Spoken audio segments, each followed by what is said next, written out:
नमस्कार श्रोताओं, आकाशवाणी के सभी श्रोताओं को मेरा बहुत बहुत नमस्कार।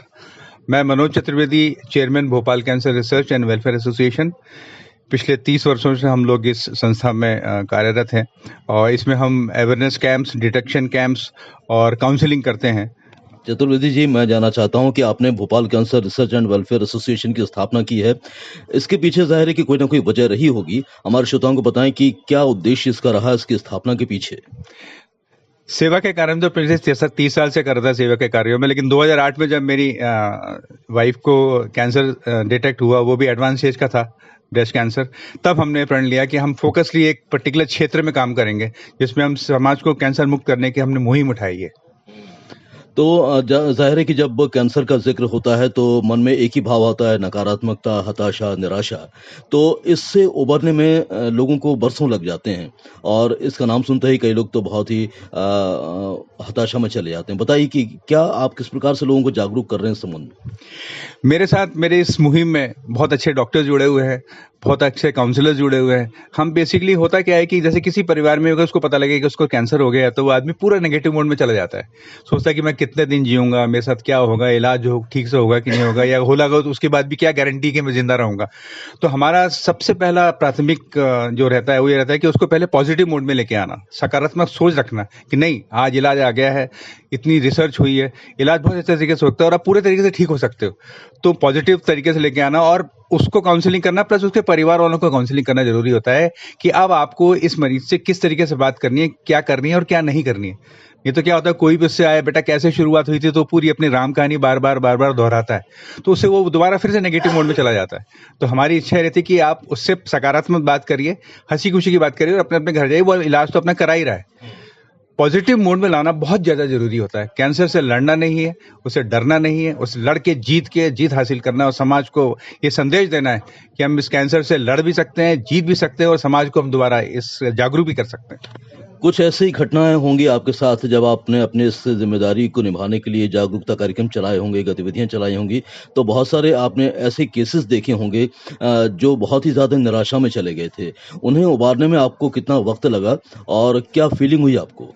देखिए, इसमें 2 केसेस मैं लेना चाहूंगा। एक मिश्रा मैडम थी जो कि बहुत ज्यादा फैला हुआ था, पूरे हर चीज में फैला था, लिवर में, किडनी में, उसमें तो बहुत कुछ चांसेस थे नहीं। फिर हमने उनको ये प्रेरणा दी कि देखिए, आपके पास जितने भी दिन बचे हैं, आपको सकारात्मक सोचना है। तो वो उस दौरान भी कैंसर के पेशेंट को काउंसलिंग करती थी। उसको मालूम था कि मैं 6 महीने बाद, 3 महीने बाद नहीं रहूंगी इस दुनिया में, फिर भी उसको करती थी। और दूसरा ये था कि एक लेडी थी जिनको सोचती थी कि हमारा इलाज के बाद पता नहीं क्या होगा क्या नहीं होगा, लेकिन आज की तारीख में वो हमारे साथ जुड़ी हुई है। मैं गर्व के साथ कह सकता हूँ, सीमा चतुर्वेदी हैं वो, और वो मेरे साथ कंधे से कंधा मिला के इस एसोसिएशन में भाग लेती हैं। और आप उनसे उनकी जुबानी सुनेंगे तो बहुत अच्छा रहेगा। बिल्कुल, हम उनकी बात भी सुनेंगे। आपसे मैं ये भी जानना चाहता हूं कि जब से आपने Bhopal cancer research and welfare association की शुरुआत की है, तो किस तरीके से ये कारवां आपने बढ़ाया है और लोगों के सोच में कितना परिवर्तन आया है कैंसर के प्रति। देखिए, पहले कैंसर के प्रति क्या था, बहुत इल्ला बिल्ला अपन नाम सुनते थे कि किसी को कैंसर हो गया है, लेकिन अब इस समय अगर आप देखेंगे तो विश्व में सबसे ज्यादा फैलने वाली बीमारी कैंसर है, बहुत तेजी से फैलने वाली बीमारी कैंसर है। तो जब 2008 में अपनी संस्था को बनाया तो उस समय मैंने फिर सोचा कि कुछ डॉक्टर्स को मैं जोड़ूं, कुछ सर्जन्स को मैं जोड़ूं, कुछ कीमोथेरेपी वालों को जोड़ूं, रेडिएशन वालों को जोड़ूं, इन सबको जोड़ा। फिर मैंने कुछ काउंसलर्स को जोड़ा, मैंने कुछ समाज सेवियों को इसमें साथ में जोड़ा। तो एक पूरा कारवां हम बनता चला गया। हम लोग सब साथ में मिलके इसमें काम करते हैं। समाज सेवी जो है, हम इवन गांव में, क्षेत्रों में जा जाके, जहां कोई नहीं जाता है, वहां हम जाके कैंसर के कैंप करते हैं, निःशुल्क सुविधा देते हैं उन चीज को, उनको भोपाल लेके आते हैं और उनका हम इलाज कराते हैं। और सरकार ने जब से ये आयुष्मान योजना चालू करी है, तब से हमारे लिए और आसान हो गया है, क्योंकि गरीब से गरीब तबके का व्यक्ति भी अपना इलाज करा सकता है और खुशी से ठीक होकर समाज में दोबारा अपने स्थान बना सकता है। मनोज जी, कौन कौन सी बातों पर आप फोकस करते हैं जब जागरूकता कार्यक्रम आप चलाते हैं और लोगों को अवेयर करते हैं, तो कैंसर से जुड़ी किस तरह की बातें बताते हैं ताकि वे इस रोग से उबरने के लिए पूरे प्रयास करें। कैंसर से 2-3 चीजें सबसे इंपॉर्टेंट होती है। जहां हम लोग अपना अवेयरनेस प्रोग्राम करते हैं या जागरूकता शिविर विजिट करते हैं, वहाँ हम सबसे पहले बताते हैं कि देखिए आपकी दिनचर्या जो है सबसे ज़्यादा इंपॉर्टेंट हो गई है कैंसर में बीमारी लाने के लिए, क्योंकि जब जिस समय सोना चाहिए तो उस समय आदमी उठ रहा होता है, जिस समय उठना चाहिए उस समय सो रहा होता है, जो खाना चाहिए वो नहीं खा रहा होता है, जबकि इवन इंसान को पता है कि ये खाने से हमें तकलीफ होगी, ये खाने से बीमारी बढ़ सकती है, ये खाने से और भी प्रॉब्लम हो सकती है, लेकिन वो खा रहा है। तो हम उसको सबसे पहले खान पान पे देते हैं, फिर हम मेडिटेशन पे भी, एक बहुत बड़ा एस्पेक्ट है इस चीज़ का कि अगर आप ध्यान करेंगे तो आप अपनी बॉडी को पॉजिटिव मोड में कैसे ला सकते हैं, और मेडिसिन तो है ही है। और मेरा हमेशा दर्शकों से ये निवेदन रहेगा कि देखिए अगर आपको जरा भी कोई तकलीफ है तो आप शुरुआत में दिखा दीजिए। शुरू में अगर कैंसर पकड़ में आया था तो पूरे तरीके से आप ठीक हो सकते हो। नॉर्मली हिंदुस्तान में आज भी यही होता है कि अगर मुझे बुखार भी है हल्की सी तो मैं मेडिकल स्टोर में बगल में जाता हूँ, बोलता राजू भाई दर्द देना, मेरे को बुखार आ गया, तो एक गोली दे देता है, ये देता है, 3 दिन में मैं ठीक हो जाता हूँ। लेकिन जब वो 1 हफ्ते बाद ठीक नहीं होता है तो फिर वो डॉक्टर के पास जाने की कोशिश करता है। तो इसलिए मैं कैंसर के मरीजों से विशेषता बोलूंगा कि जरा भी उनको ऐसे गठान लगे, ब्रेस्ट में लगे या ब्रेन में, अगर आप सरदर्द हो रहा हो लगातार आपको, या आपको बहुत दिन वीकनेस महसूस हो रही हो, या आपकी बॉडी का कलर चेंज हो रहा हो और आपको डाइजेशन नहीं हो पा रहा हो सालों से, या आजकल तो देखिए ओरल कैंसर इतना ज्यादा फैल रहा है कि जिसने कभी सुपारी की तरफ देखा तक ना हो उसको भी ओरल कैंसर है। क्यों? क्योंकि दांत में जब दर्द होता है तो आदमी अंदर में ठीक है होगा तो कहीं लौंग के तेल लगा लिया, ये लगा लिया, ठीक हो जाता है। लेकिन अगर आप दिखाएंगे उसको तो कई लोगों का भी बहुत एग्जाम्पल से, रिसेंट भी मेरे साथ एग्जाम्पल है कि मेरा दोस्त गया डॉक्टर को दिखाने कि साहब ये दांत दर्द कर रहा हो सकता है उसको रूट कैनाल कराना है। रूट कैनाल नहीं था साहब, वो कैंसर निकला। तो इस चीज को जब बढ़ जाती है ना तब आदमी डॉक्टर के पास जाता है। तो मेरा निवेदन हमेशा लोगों के साथ ये रहता है कि जरा भी छोटी बहुत भी तकलीफ हो आपको तो आप तुरंत दिखाइए, उसी समय दिखाइए, नहीं तो उस चीज को बढ़ा देंगे, आपको तकलीफ होगी, आपके परिवारों को तकलीफ होगी और आप ठीक भी नहीं हो पाएंगे। तो आप इस बातचीत के माध्यम से क्या मैसेज देना चाहते हैं हमारे सुनने वालों को, और अपने ये Bhopal cancer research and welfare association से यदि कोई जुड़कर अपने सहयोग करना चाहता है तो वो कैसे आ सकता है? बहुत बहुत धन्यवाद संजय जी, आपने ये चीज मुझसे पूछी। मैं आपको बिल्कुल, आकाशवाणी से तो हमारा बिल्कुल दिल का रिश्ता है, सालों से हम इनसे जुड़ते चले आए हैं, और इसमें मैं जोड़ूंगा कि आप इतनी अच्छी मुहिम के साथ आप लोग सबको आह्वान करता हूं कि वो हमारे साथ जुड़ें, और वो भी समाज को, देखिए अपने लिए हर आदमी करता है, सब कुछ करता है, अपने परिवार के लिए करता है, खुद के लिए करता है, लेकिन अगर वो समाज के लिए भी कुछ करने की कोशिश करे, जो ईश्वर ने उनको सक्षम बनाया है कि अगर आप अपने अलावा भी दूसरों को कर सकते हो, तो मैं बोलूंगा आप प्लीज आइए हमारे साथ और इस मुहिम में हमारे साथ जुड़िए।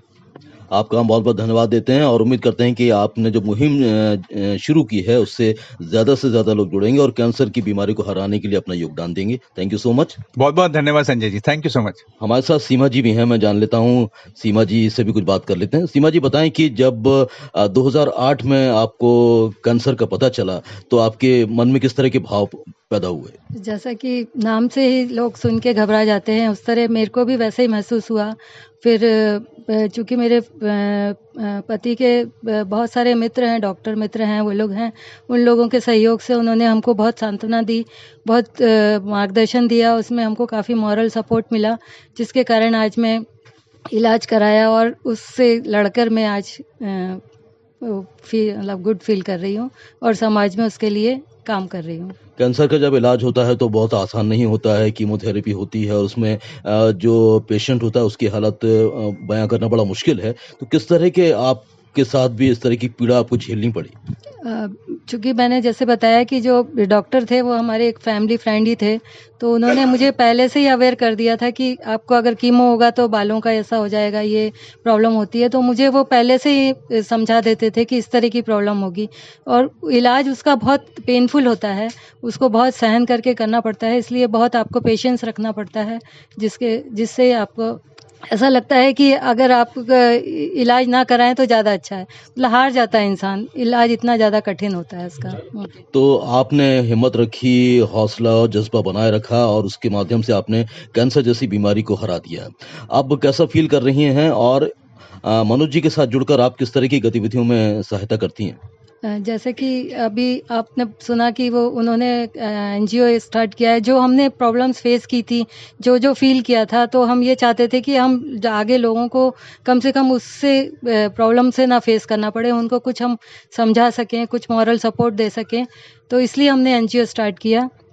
और मैं साथ साथ उनके जाती हूँ, लोगों को मॉरल सपोर्ट देने के लिए काउंसलिंग करती हूँ, डॉक्टर से भी मैं बात करवा देते हैं उन लोगों की, और जो मेरे अनुभव हैं उसको भी मैं शेयर करती हूँ और बताती हूँ कि देखो आज मैं कैसे वो सर्वाइव करके आगे आ गई हूँ, ऐसे आप भी कर सकते हैं, इसलिए हिम्मत रखिए और हौसले के साथ इलाज कराइए। सीमा जी, एक सवाल मेरे मन में ये आता है कि जब कैंसर से हम ठीक भी हो जाते हैं तो उसके बाद हमारी दिनचर्या कैसी होनी चाहिए ताकि हम अपने आप को लंबे समय तक स्वस्थ रख सकें और एक बेहतर जीवन जी सकें?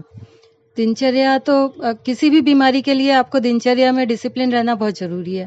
उसी तरह कैंसर का भी है कि आपको योग भी करना है, मेडिटेशन भी करना है, प्राणायाम भी करना है और आपको हेल्थ डाइट का भी बहुत ध्यान रखना है और उतना ही काम करना है जितना आप कर सकते हैं। ज़्यादा एक्सर्शन नहीं करना है, पॉजिटिव सोच रखना है, सबसे मेन बात ये है। और अच्छे लोगों से मिलना, प्लांटेशन करती हूँ मैं, गार्डनिंग करती हूँ, इस तरह से और मोटिवेशनल लोगों से बात करना, मोटिवेट करना, ये सब करने से आपको बहुत पॉजिटिव वाइब्स आती हैं जिससे आप किसी भी बीमारी से आप लड़ सकते हैं। तो आपके जैसे जो कैंसर पेशेंट हैं या फिर कैंसर से जूझ रहे हैं, किस तरीके से आप उन्हें उबारना चाहती हैं इस पीड़ा से? मैं इसी तरह दिनचर्या के लिए उनको बताती हूँ और इलाज के लिए भी सजेस्ट करते हैं कि इस तरह से इलाज कराइए और उसमें जो तकलीफ होती है वो इस तरह होना है, उसको आप किस तरह लड़ सकते हैं मेडिसिन के माध्यम से, योग मेडिटेशन के माध्यम से, इस तरह मैं उनको समझाती हूँ। आपकी तरफ से भी कोई संदेश रहेगा? यही है कि आप पॉजिटिव रहिए, पॉजिटिव सोच आपको 100% किसी भी चीज़ से आपको उबार सकती है। बहुत बहुत धन्यवाद सीमा जी हमसे बात करने के लिए। जी, थैंक यू।